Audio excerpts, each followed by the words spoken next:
अस्सलामुअलैकुम, good morning and warm welcome to सुबह की सोच। मेरे साथ हैं गजल अशरफ, मुझे कहते हैं हसनैन लियाकत, और उम्मीद करते हैं कि आप सब ठीक ठाक और खैर खैरियत से होंगे। आप सबको कहेंगे खुश आमदीद। उम्मीद करते हैं कि आप सब लोग ठीक होंगे और होना भी चाहिए। आज थोड़ा सा वेदर ठीक लग रहा है।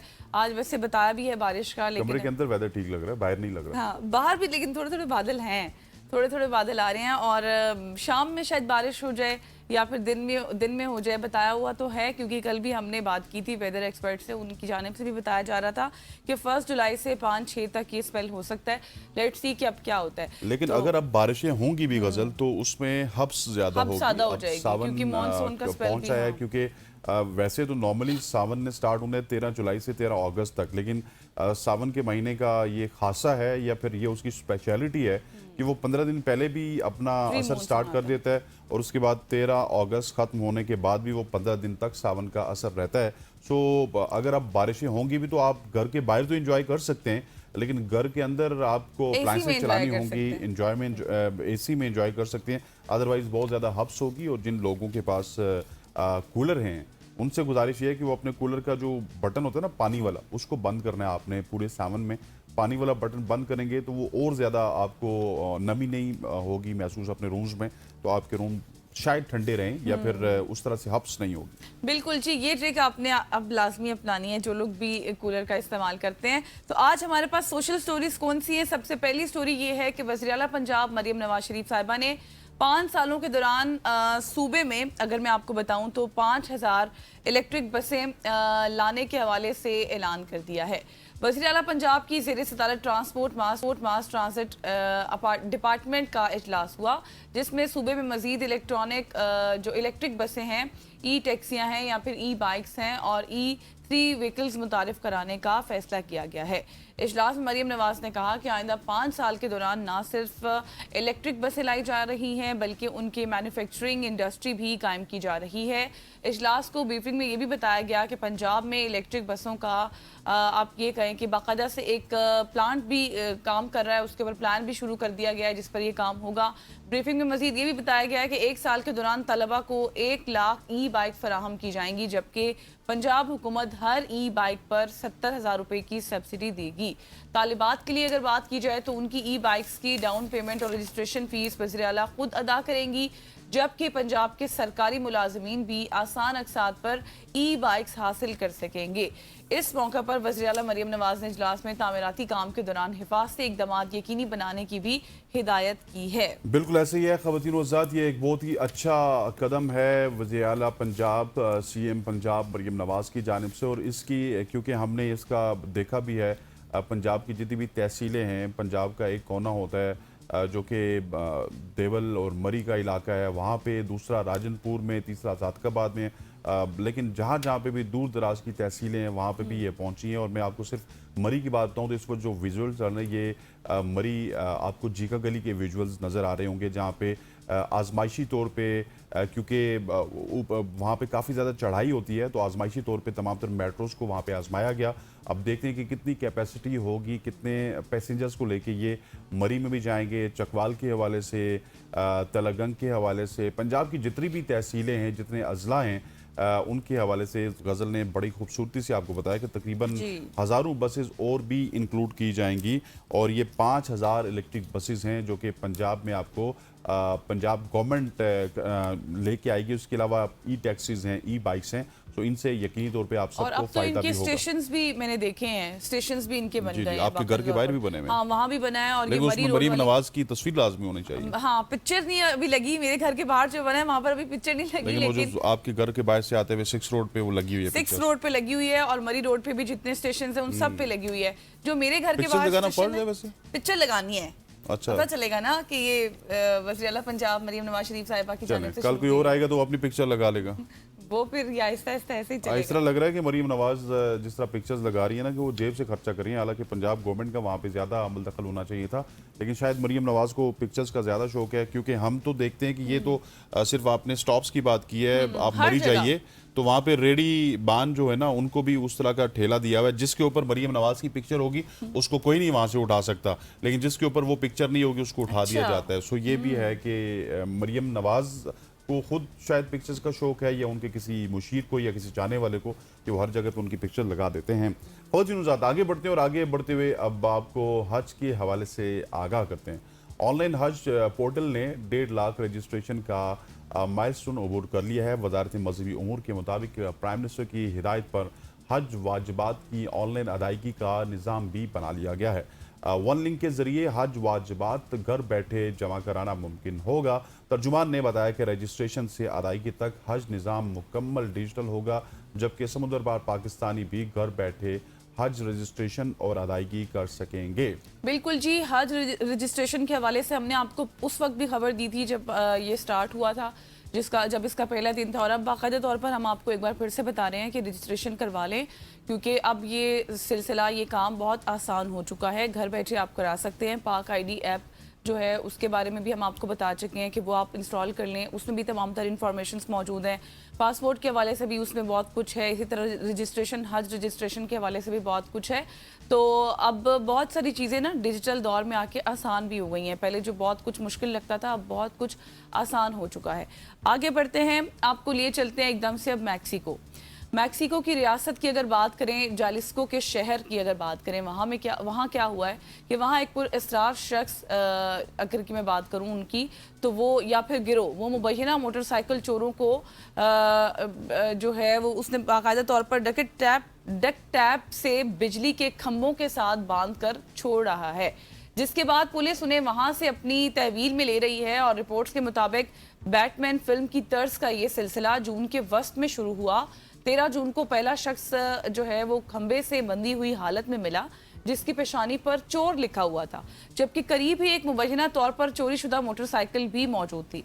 उसके बाद अब तक कम अज कम मजीद 4 अफराद उसी तरह बंधी हुई हालत में मिल चुके हैं। मकामी अफराद का ये ख्याल है कि कार्रवाइयाँ किसी एक नामालूम विजिलांटे की हैं, ताहम हुकाम का ये कहना है कि ऐन मुमकिन है कि इसके पीछे कोई गिरोह हो। और इंटरेस्टिंग बात इसमें यह है कि अब तक मिलने वाले अफराद ने इस बारे में कोई वजाहत नहीं की। इसके साथ साथ हवान जो सेक्रेटेरिएट ऑफिस है, वहाँ पर जो पर्सन है, उनके मुताबिक या फिर उन इंतज़ामिया के मुताबिक जो है वो सेक्रेटेरिएट ऑफ पब्लिक सिक्योरिटी के सरबराह, उन्होंने बताया है कि वाक़े की तहकीकात जारी हैं ताकि जिम्मेदार अफराद का सुराग लगाया जा सके। और उन्होंने जोर दिया है कि खंभों से बंधे मिलने वाले 5 अफराद को फिलहाल मुतासरा अफराद तस्वुर किया जा रहा है, और किसी को भी कानून अपने हाथ में लेने की इजाज़त नहीं दी जा सकती, चाहे उसका मकसद कुछ भी हो। बिल्कुल ऐसी है जी। ये मैक्सिको से ये खबर थी, जहाँ से ये तमाम तर कार्रवाइयाँ डक टेप को सामने रख के की जाती थी। मैक्सिको के हवाले से अभी भी एक ताज़ा तरीन खबर, जब मैं और गज़ल आपके सामने आए थे, प्रोग्राम स्टार्ट किया था, तो मैक्सिको ने क्वालिफाई कर लिया है राउंड ऑफ 16 में। उन्होंने एक्वाडोर को हराया है और बड़ा कन्विंसिंगली उन्होंने फुटबॉल के मैच जीता है। और वैसे भी फुटबॉल वहाँ पे काफ़ी ज़्यादा पॉपुलर है, लेकिन ये कोई लाजमी नहीं है कि जहाँ पे फुटबॉल पॉपुलर है वहाँ पे जराइम नहीं होंगे। जराइम इस तरह के भी होते हैं, और वहाँ पे उनको काबू करने के लिए फिर नए तरीके भी हम देखते हैं। ख़वातीन नुज़ात, आगे बढ़ते हैं और आगे बढ़ते हुए अब आपको जापान लिए चलते हैं। जापान ने बढ़ते हुए ऑनलाइन फ्रॉड और साइबर धोखाधड़ी के खिलाफ अपनी मुहिम के तहत एआई को इसको नाम दिया गया। एआई को इसका मसनूई ज़हानत पर मबनी वर्चुअल पुलिस ऑफिसर मुतारिफ करवाया गया है। ओसाका प्रीफेक्चर पुलिस की जानिब से मुतारिफ करवाई गई एआई को यूट्यूब पर एक नौजवान खातून की शक्ल और आवाज़ में अवाम को फ्रॉड से बचाने के तरीके बताती हैं।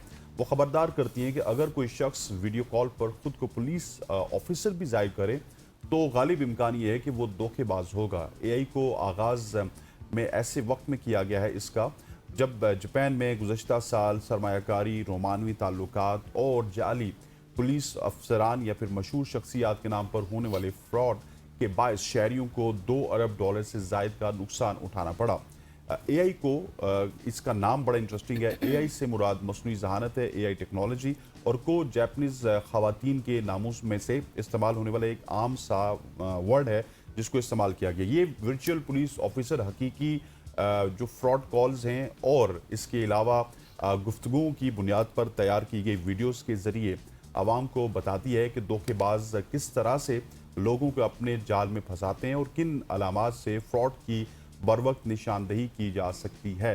बिल्कुल जी, एक बहुत ही ज़बरदस्त तरीका जो कि अपनाया गया है और इसमें बाकायदे तौर पर अब बताया जा रहा है कि क्या सच है और क्या झूठ, क्योंकि एआई से मुतालिक अगर हम बात करें ना, तो जहाँ एआई बहुत सारे अच्छे काम कर रही है, सिखा रही है, स्टडीज़ में इस्तेमाल हो रही है, वहाँ पर ज़ाहिर है उसके कुछ बेनिफिट्स हैं, कुछ डिसएडवांटेजेस भी होते हैं, तो वो भी नज़र आ रहे हैं। लेकिन साथ साथ एजुकेट करना, अवेयरनेस देना, ये बहुत अच्छी चीज़ है और वो हम आपको बता रहे हैं ताकि इससे आप भी एजुकेट होते रहें। आगे बढ़ते हैं, फुटबॉल की बात की थी पिछली स्टोरी में हसनैन ने, तो अब मैंने सोचा कि मैं भी थोड़ा सा जिक्र कर दूं। फुटबॉल का कोई भी टूर्नामेंट हो, जैसे वर्ल्ड कप मैचेस के दौरान खिलाड़ियों की जानिब से फाउल किए जाते हैं, जिसके बाद रेफरी की जानिब से या फिर पीला या फिर सुर्ख कार्ड दिखाया जाता है। हर बार जब रेफरी अपनी जेब में हाथ डालता है तो मालूम नहीं होता कि कौन से रंग का कार्ड अब बाहर आएगा, लेकिन सवाल ये है कि पीले और सुर्ख कार्ड होते क्या हैं। ये कार्ड रेफरी की जानिब से खतरनाक या फिर नापसंदीदा रवैये पर जारी किए जाते हैं। उनको पेनल्टी कार्ड्स भी कहा जाता है। पीला कार्ड बुनियादी तौर पर इंतबाह होता है कि जबकि सुर्ख कार्ड मैच से फौरी बेदखली का बायस बनता है। कार्ड्स दिखाने का सिलसिला कब शुरू हुआ ये भी सुन लें। ये जानकर आपको हैरत भी होगी कि फुटबॉल में पीले या सुर्ख कार्ड के इस्तेमाल को बहुत ज़्यादा अरसा नहीं हुआ। इन कार्ड्स को फुटबॉल में लाने की वजह मुतअद्दिद वाक़यात और तनाज़ात बने थे और उनका ख्याल फीफा के एक अहदेदार और रेफरी सर केंथ जॉर्ज ऑस्टिन ने पेश किया था। दर हकीकत दो वाक़यात ने सर केंथ जॉर्ज को पेनल्टी कार्ड सिस्टम के बारे में सोचने पर मजबूर कर दिया था। उनमें सबसे अहम और इम्पॉर्टेंट ये था जब 1962 के वर्ल्ड कप में सेंटियागो में चिली और इटली के दरमियान होने वाला मैच था, जिसके आगाज़ के साथ ही 12 सेकंड के अंदर पहला फाउल हुआ और 8 मिनट बाद एक खिलाड़ी को बाहर कर दिया गया। मैच के दौरान 4 बार पुलिस को तलब करना पड़ा क्योंकि खिलाड़ी एक दूसरे से लड़ने तक आ गए थे। और दूसरा वाक़या तब हुआ 1966 के वर्ल्ड कप के दौरान इंग्लैंड और अर्जेंटीना के दरमियान होने वाला तनाज़ा था। उन कार्ड से कबल खिलाड़ियों को ज़बानी इंतबाह किया जाता था और तमाम फरीकैन के लिए इसको ट्रैक करना बहुत मुश्किल होता था। कार्ड्स का ये रंग क्यों मुंतखब किए गए? सर केंथ जॉर्ज को कार्ड्स के लिए इन रंगों के इंतखाब का ख्याल ट्रैफिक सिग्नल लाइट्स को देखकर आया।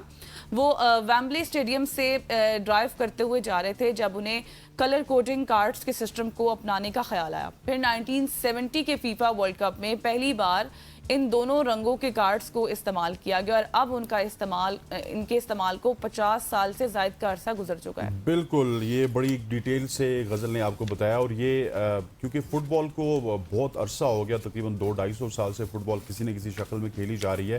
सो इस रूल को उस हिसाब से हम देखा जाए तो एक नया रूल है जो कि पिछले 50 साल से इम्प्लीमेंट हो रहा है। येलो कार्ड का मतलब यकीनी तौर पे इंतबाह होती है, लेकिन येलो कार्ड भी अगर एक ही गेम में आपको 2 येलो कार्ड मिल जाएं तो उसका मतलब यह है कि आपको ऑटोमेटिकली रेड कार्ड दिखा दिया गया, उसके बाद आपको फील्ड से बाहर जाना पड़ेगा।